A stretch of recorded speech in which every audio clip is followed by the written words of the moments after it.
बुद्धभूमी मावसाळ्यावरून निघालेली ही बुद्ध जयंतीच्या निमित्ताने निघालेली धम्मसहल राजगिरी येथील विश्वशांती स्तूपाला भेट देऊन आज सोनभंडार या ठिकाणी पोहोचलेलो आहोत। आपण बघत आहोत या ठिकाणी सोनभंडार या ठिकाणी आपण धम्मसहल पोहोचलेली आहे।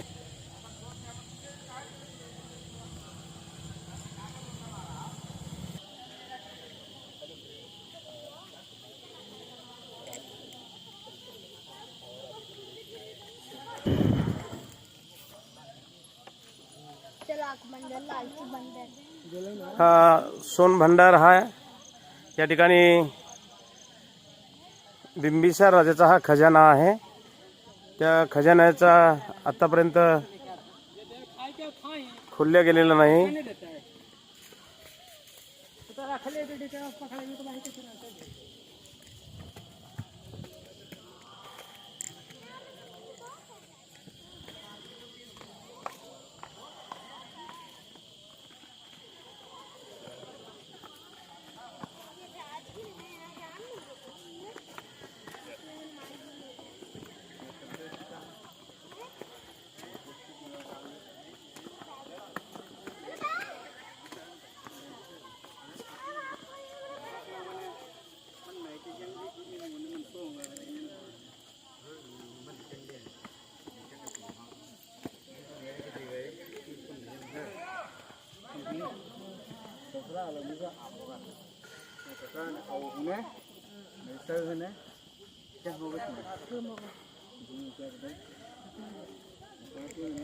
आजच्या या मंगलमय प्रसंगी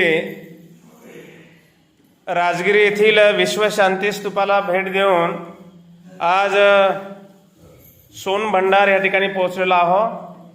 आणि या सोनभंडार येथील ही गुफा की ज्या ठिकाणी बिंबिसार राजाची ही तिजोरी आहे की जी तिजोरी आतापर्यंत ती खोलल्या गेलेली नाही, ना शासनाला खोलता आले, ना कुठल्या राजाला, ना कुठल्या सरकारला खोलता आलेली आहे। कारण त्याच्यामध्ये काही अशी महत्त्वाच्या गोष्टी आहेत की आतापर्यंत कोणालाच माहिती नाहीत, त्याच्यामुळे ती तिजोरी खोलल्या जात नाही। तर या ठिकाणी आपल्या या पूर्ण सोनभंडारची माहिती देण्यासाठी या ठिकाणी आमचे नेहमीचे गाइड, आपका नाम बोलो। मेरा नाम रामजी उपाध्याय। उपाध्याय जी बहुत अच्छा मार्गदर्शन गाइडलाइन करते यहाँ से, तो अब अपन सर्वजण या ठिकाणी ऐकूया। जय भीम, जय भीम, नमो बुद्धा। माता एवं बहनों, यहाँ पर देखिए एक दरवाजे का निशान ऐसा दिख रहा है।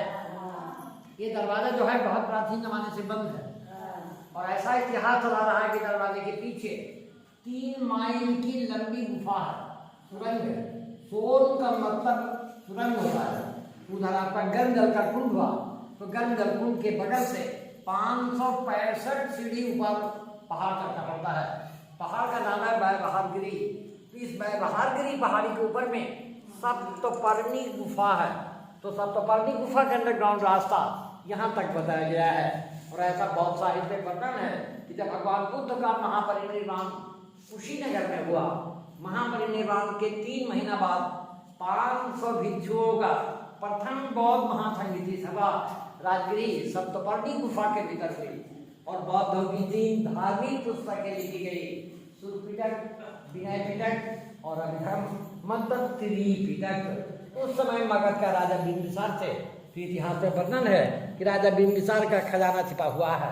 अब ये दरवाजा बंद रहने का कारण है कि बुद्ध और देवदत्त ये तो दोनों चचेरे भाई थे और दोनों में एक हंस लेकर फ्रैक्शन हुआ था। तो देवदत्त ने अजातशत्रु को बकाया कि आप तो नॉमिनल राजा हैं, दरअसल आपके पिता बिंबिसार भगवान बुद्ध के पीछे सारा प्रॉपर्टी को बर्बाद कर रहे हैं। तो अजातशत्रु ने देवदत्त के फेवर में आकर राजमहल में अपने पिता को कैद कर लिया। कैद कर लेने के बाद कारागार में बंद कर और तड़पा कर मरवा डाला। ये कारागार झूले वाली लाइन में है। तो राजा बिंबिसार की पत्नी जो थी सुभद्रा, गुस्से में आकर खजाना महाकश्यप जी को सौंप गई। ये तो भंते थे, बुद्धिस्ट कॉन्फ्रेंस का चेयरमैन थे, इन्हें धन का आवश्यकता था नहीं, वो इसी गुफा के भीतर रखकर ऊपर से पत्थर का दरवाजा बंद किए और एक मंत्र लिख दिए। बताऊंगा कि वह लिपि जो विद्वान पढ़ेंगे तो ये दरवाजा आप पे आप खुल जाएगी। लेकिन वो लिपि किसी ने पढ़ा रहे। जब ब्रिटिश का समय आया माता एवं बहनों, तो सामने वाली जंगला से तोप लगाकर तोड़ना चाहा, टूटा नहीं, यह दाग होकर रह गया। भारत सरकार तोड़ने का कोई कोशिश किया नहीं, क्योंकि पहाड़ के भीतर गंधक लोहा फास्फोरस है, इसे टच होकर गर्म जल निकल रहा है और ये विस्फोटक पदार्थ है। अगर इसे डायनामाइट से तोड़ा जाए ब्लास्ट कर जाएगा, ज्वालामुखी फूटेगा, गर्म जल वगैरह बंद होने का उम्मीद है। तो इस भय से 1904-5 में लॉर्ड कर्जन जो ब्रिटिश टाइम में गवर्नर थे, वो ऐसा कानून बना दिए कि प्राचीन स्थल को नष्ट कर सकते हैं। नष्ट करने वाले को 5,000 रुपया जुर्माना और 6 महीना कारागार भोगना पड़ेगा। तो आप बैठे रहिए, मैं इसका लिपि दिखला रहा हूं।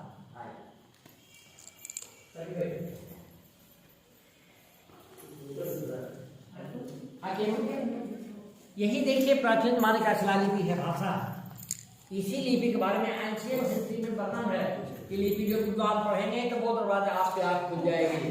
लेकिन ये लिपि किसी ने पढ़ा नहीं, शंख लिपि नाम से जाना जाता है, क्योंकि इसमें कुछ अल्फाबेट्स ऐसे हैं जो कि शंख आकार का दे रहा है। तो प्राचीन जमाने में जितनी पुस्तकें होती थी वो नालंदा लाइब्रेरी में रखी जाती थी।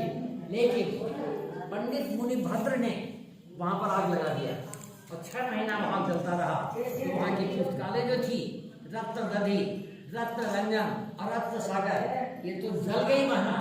उन भाषाओं में शंख लिपि का आज तक प्रभावित हुआ है।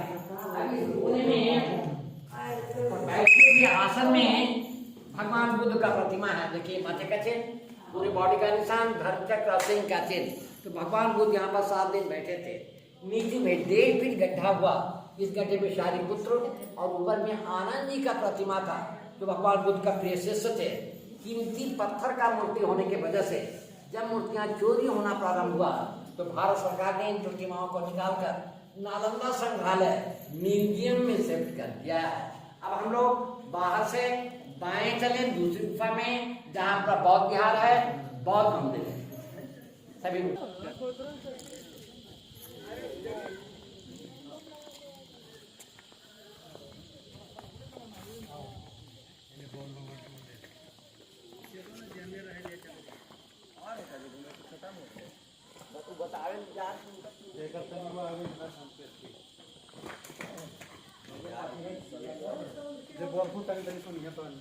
हाँ बाबू, सभी साइड में चले जाइए, आप जगह मिले बैठ जाइए।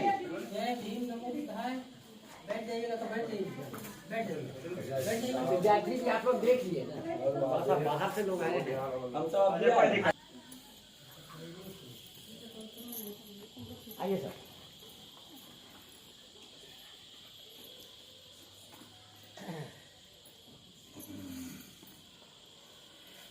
शुरू। तो माताएं एवं बहनों, नालंदा विश्वविद्यालय के तरह ये तो जंगल झाड़ी मिट्टी में ढक गया था। एशिया महादेश में 3 ही यूनिवर्सिटी का नाम आता है। प्रथम हुआ तक्षशिला, जो अफगानिस्तान में चला गया है, जिसका राजधानी बेलूचिस्तान हुआ। द्वितीय नालंदा और तृतीय विक्रमशिला, जो भागलपुर में है।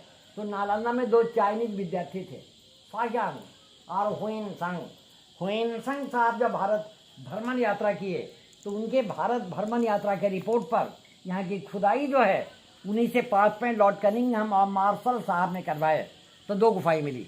अब उसमें पूर्वी गुफा 2 तल्ले का प्राचीन बौद्ध विहार मिला, बौद्ध मंदिर मिला, और ये बौद्ध विहार 1934 के बिहार भूकंप में टूट गया।